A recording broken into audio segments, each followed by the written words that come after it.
Well, myself and Jordan here have had a very special 2 weekends because we got early access to The Elder Scrolls Online. Obviously, an unreleased game, but in beta. But we got to have first look at it, and it's an MMO. That's right, it's an MMO. It's Skyrim. On the core of it really is Skyrim, but it's got all the MMO trappings in there. Playing it does feel a bit more like an MMO. You've got all your spells and classes and whatnot. But yeah, it really is kind of a Skyrim world they've tried to create. Yeah. And certainly yourself have noticed like some things like no damage, like indicators, and you just have a health bar, no numbers or anything. Yeah, the HUD is really minimal. Yeah, it's certainly trying to cater towards that Elder Scrolls feel without being too MMO. Even though you do have, instead of equipping like spells and just melee weapons to hands, it's now action bar like your standard MMO.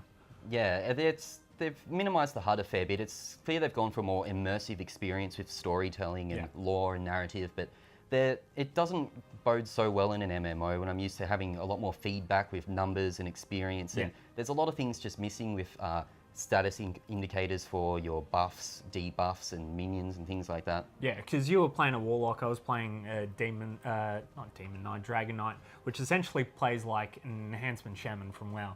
But the thing is, there's only 5, I think, available slots for your normal spells, and then you have your ultimate ability.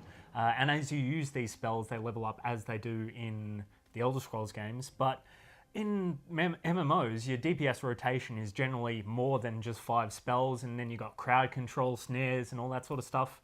I'm not sure how it's going to play later on.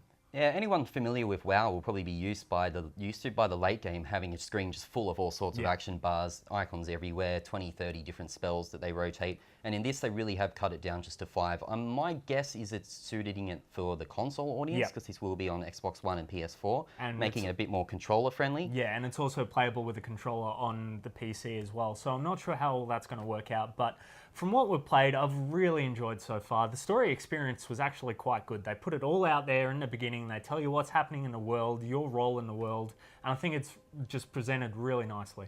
There are a lot of cutscenes, everything's voice acted, a lot of dialogue. There's the classic books and lore in the background, all the kind of Skyrim trappings.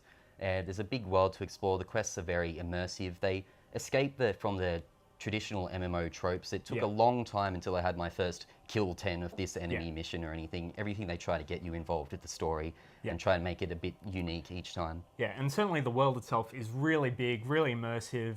It's actually a pretty good looking game considering it's an MMO, and the PvP is just absolute chaos with lots of people in there.